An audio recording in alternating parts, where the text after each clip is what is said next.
Chapter 11. When is Felicitations a curse? Oddly enough, the lesson for the next day was about bees. When it comes to creatures that naturally form highly organized societies, there's no better example than bees. Mr. Naegi flicked through his slideshow with an almost sad voice. Take the queen bee. She uses what's known as a primer pheromone, a pheromone that only she produces in order to assume leadership of the worker bees. This shuts down the reproductive functions and lets her assign tasks like defending the hive. In order to protect the hive from their enemies, honeybee workers will go so far as to endanger their own lives during an attack. Of course, they take some losses as a result, but the sacrifice is part of their instinct to protect the group. He gazed off into the distance, with a faraway look in his eye. Mr. Naegi? Kokichi piped up softly. Oh, sorry. I just got lost in thought there. He smiled at the small boy. I want you all to know that you can count on me. I'll teach this class until the very end. That's the one promise I can make as your homeroom teacher. It's my job, and I will do it. I just can't help but feel bad for everything we've put Mr. Naegi through. Sumugi sat on her desk, swinging her legs over the side. I hope he gets to teach a normal class next time. Don't you? Neither of them responded. But enough about that for a moment. She hopped off and stood straight. The lights in the room turned red. This is an official announcement. Tonight at midnight, meet me in the tower in room 11037 for the real Class Black orientation. She grinned with sharp teeth. If you want to know the truth about why you're here, I suggest you participate. Kaito watched Kokichi suddenly go tense like a string. Oh, have you figured it out already, Kokichi? Sumugi sang. That's all. This announcement brought to you by Sumugi Shirogane.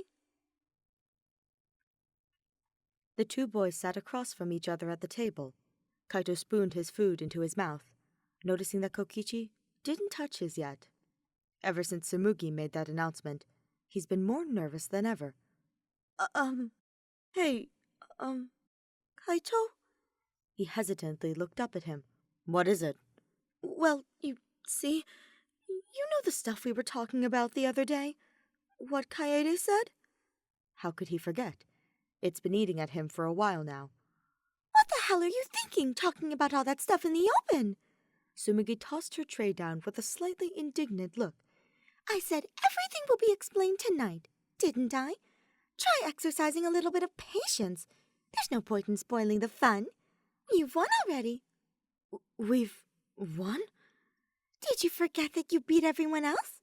Kaito sure did risk his life enough. The taller boy abruptly stood. I'm done eating. When Kokichi made the move to stand up too, he shook his head. Take all the time you need. There's nobody left to attack you.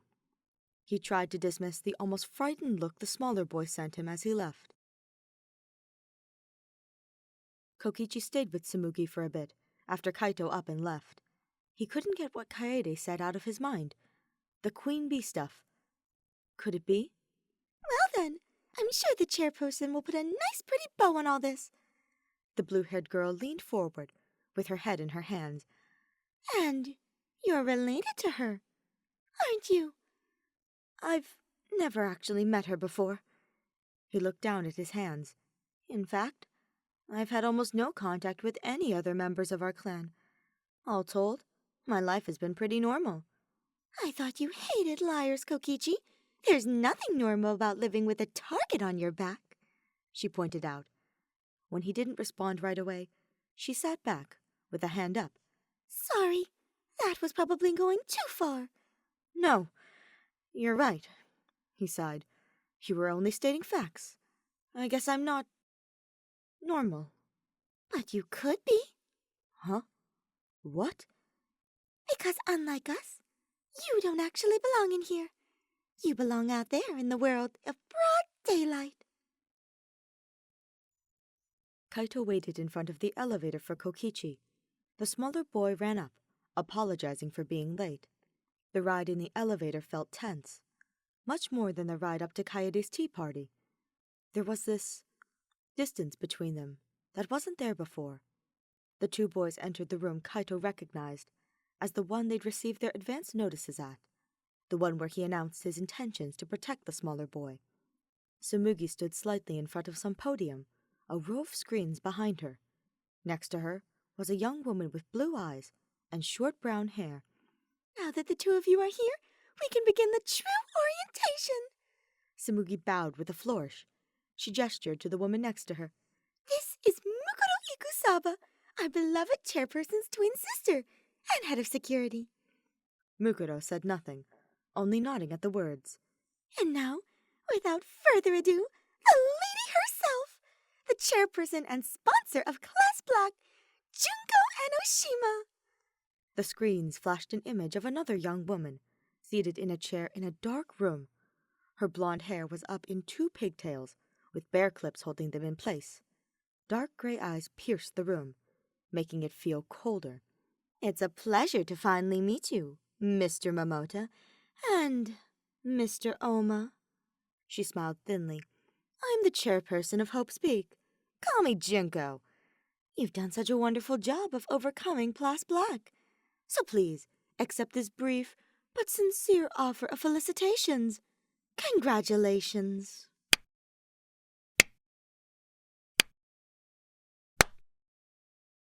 She began to clap slowly. It was annoying, and probably mocking. That's enough already, Kaito snapped. You're gonna explain, right? What Class Black is actually about? Why did you assemble all of us at this school? And why did you put us through this hellish game? Just who are you people? And what do you want? You do know what a ritual initiation is? Junko asked, picking at her fingernails. It's a test to measure the worth of an individual. They're typically put through this grueling ordeal once they reach a certain age.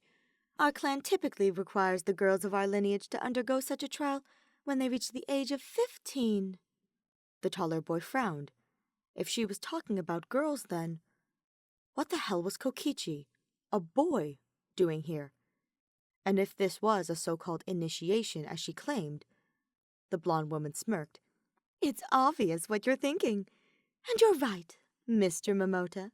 The sole purpose of Class Black was not to murder Kokichi as you were told. No. In actuality, the sole purpose was to pit Kokichi against 12 assassins to see if he could survive. Kaito found himself stepping back in shock. It was all devised to see if Kokichi has what it takes to carry the torch, to lead our clan. Your clan? Yes, a vast network of families whose lineage is traced back to one bloodline. We reside in all corners of the world, and we are responsible for everything. In politics, in finance, in military affairs, and so much more. Our hand guides the very course of history, manipulating all manners of power and influence. And the one who unifies our clan is the primer. She possesses a rare trait, a kind of magnetism that is unusually unique to the women in our clan. Whether they're willfully acting upon it, or it's an unintentional and unconscious action, these people draw people towards them, only to charm them, control them, and manipulate them. The more danger a primer faces, the stronger this influence becomes, and the more refined it grows. Her unsettling gaze landed on Kokichi, who had gone silent and still beside him. And that's why the girls of our clan are continuously targeted for death from the moment they are born. Kokichi here, though, as I'm sure you've noticed, is a boy. And yet, Kokichi has proven himself to possess great power, and he beautifully passed this initiation of Class Black. He's certain to become an ideal primer. He manipulates people? He felt sick. Does that mean that he... Correct, Junko nodded, although I couldn't honestly say whether he did it intentionally or not with you. So that moment when you chose to step forward and declare yourself as Kokichi's protector, it was unsurprising to us. It was actually somewhat expected. You're wrong! Kokichi's shout felt sudden and cutting, much more cutting than that woman's words. I don't have any kind of power at all! I came here because you people said that if I graduated Class Black, I'd be left alone! You said it would all be over, I would get to have a normal life!" he cried. "So all this stuff about controlling people is impossible! You said it yourself, that only the girls in our family can do that!" Then tell me, if you genuinely believe that you lack these powers of persuasion, then how were you able to survive against 12 trained and highly motivated assassins? Junko raised an eyebrow challengingly. You can't deny that many people have died for you, willingly sacrificing their lives in exchange for yours. The people at the orphanage who raised you, the hospital staff, close neighbors, your family, and of course, your little group, Dice. Kokichi gave a choked gasp, his hands flying up to grasp the scarf around his neck. And I know they were all happy to do it. Giving up their lives for you was a privilege to each of them. No! Stop! The smaller boy screamed. You stand here today after every attempt that's been made on your life. What further proof do you need that you're special? She continued. Stop saying that! He shook his head fervently. It's not me! I am not like that! He suddenly turned on his heel and sprinted out of the room. Wait! Kokichi! Tsumugi stepped forward as if to follow. No, Tsumugi. Junko waved a hand. Let him be. He needs some time alone to think things through. Deep down, I'm sure he knows we're right. She turned her attention to Kaito. As for you, Mr. Momota, what is it that you most desire in this world? Desire? He echoed. Kokichi wouldn't have won without you clearing the way. So, we acknowledge you as a winner of Class Black as well. The blonde woman shrugged. Simply name your reward, and I'll have it prepared. There's no need to give me an answer now. There's plenty of time to decide. Make sure you think it over carefully. The screen shut off. There you have it, Tsumugi chirped. That concludes the orientation. Thank you. Kokichi sat on his bed, with his knees drawn up to his chest. He could feel Kaito eyeing him almost suspiciously from the doorway. I've heard all the stories, he said finally, just to break the tension in the air. I knew that special people like that existed, but I never thought it would have anything to do with me. I mean, I'm a boy, and every one of those people were girls, so it wouldn't make sense for someone like me. And my family was always on the outskirts, like we didn't matter to anyone. There's no possible way I could ever have the ability to rule the clan. It's just impossible. At least, that's what I thought. You heard her. Kaito's frown deepened. She said the primer can exert itself without you even being conscious of it, and it only gets stronger the more danger you're in. So? Do you? The smaller boy's eyes widened. Are you saying that I manipulated everyone in Class Black to go easy on me? That's ridiculous, even for you! You didn't have to manipulate everyone. He spat out the words like they were poison. You just need control over one person to make him protect you. It was like a shot to the gut.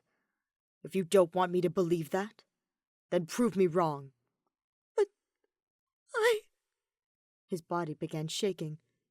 I just didn't want you. I didn't want to be enemies with anyone. That's all. So basically, you're saying that you can't prove it. Kaito turned away.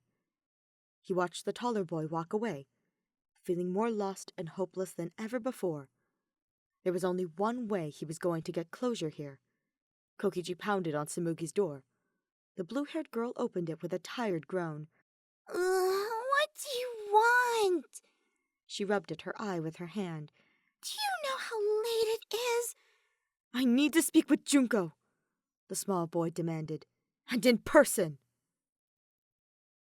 I can't figure out why I did it. Did I genuinely want to protect Kokichi? Or was he controlling me? How can I prove the real reason? Is this just another riddle? Another damn riddle that no one has the answer to. Kokichi stood in front of Junko, hands balled up into fists at his sides. In as strong a voice he could muster, he forced out his words. I've made up my mind, and I'm not joining the clan. I know for a fact I don't have the power to control people. The only thing I want is to have a normal life away from all this killing. Just like my family wanted for me before they died. And you are certain that's your answer? Yes, I am, he nodded. Do you honestly believe that all the people who sacrificed their lives for you would be content with that decision? She laced pale fingers together and smiled knowingly at him. Don't ask me that. All traces of his bravado fell like they were slipping away. Kokichi, if you'll indulge me, there's something I feel you should see. Junko looked towards Tsumugi. Please, Tsumugi, you know what I'm referring to. Would you show Kokichi the way there? He was led into a different elevator than the one before. It began descending down further than he thought was possible. This goes really deep, he wondered aloud. You'll understand why, Tsumugi replied in an oddly serious tone. Only members of the clan can enter past this point. The doors opened to a misty room. The two walked out into a large space of stone stairs and honeycomb-shaped pillars. This is the cemetery. The blue-haired girl stopped suddenly in front of him and turned around. Each and every person enshrined here has given their lives to the clan. Of course, it's not like there are bones and bodies buried here. It is only a cemetery of names. Our departed are engraved so that their loyalty and sacrifice will never be forgotten. This was originally an actual burial ground. Hope's Peak Academy was later built in its place. But why? Kokichi asked. The one thing you can always find in a school is the laughter of children. She smiled warmly. To console the souls of the dead with the voices of children living on into the future. As our gift to you, we will never cry. Behold unto eternity as we carry on to prevail in this world. She walked forward, taking his hands in hers. I know how lonely it must be, having been born with a power such as yours. This kind of life is the only choice you have, Kokichi. I get it. I was all alone in this world, too. Though, someone cared enough to save me. And that was the chairperson. Wait, Junko did? He really couldn't think of her as saving anyone, to be honest. It's not uncommon for the clan to use its power to save people as well. Please remember that, okay? He was allowed to walk around the cemetery for however long he wanted to. Kokichi wanted to find something, a certain group of people. He found them carved next to the names of his family. 6 boys and 3 girls, the closest thing he had to family after his real one died. Dice. They called themselves that because that's what their checkered scarves reminded them all of. He placed a hand on the stone, feeling its cold seeping into his skin. He remembered one of the last times they were all together, celebrating his birthday. He thanked them all so many times, they got tired of hearing it. No! Thank you, Kokichi, for being born! We wouldn't have such an awesome leader otherwise! Look where that got them. Every one of them dead. Just so he could stand here and stare at their names, engraved on a piece of marble. If Kaito had died, would he be looking at his name here too? I miss all of you. His vision went blurry with tears. Did you guys give your lives to protect me? Because you loved me? Or because I made you? He heard footsteps coming up behind him. At first, he thought it was Tsumugi checking on him. But when he turned around...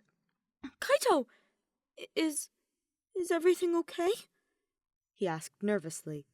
He'd seemed upset when he left. I've been doing some thinking. The taller boy sighed, wondering if there's a reason you and I met, and what that reason could be. Before I met you, I simply followed whatever order I was given. I was nothing more than a puppet. Things I cared about, purpose in life. I didn't have that stuff. And I wasn't even aware of the fact that I didn't have them. But then, I met you. And you showed them to me. He looked off to the side with a soft smile. You taught me how to actually live. It's as if every day of my life has been leading me to this day. To this moment. Right here, with you. Kaito. So, thank you, Kokichi. Thank you for everything. I'm truly fortunate to have met you. Kaito reached into his jacket and pulled out a familiar card. But that's the reason why I have no choice but to do this. An advance notice. Student number 1, Kaito Momota. Kokichi's eyes widened as the taller boy drew the sword he didn't even notice was hanging by his side. He felt like his entire world was crumbling around him.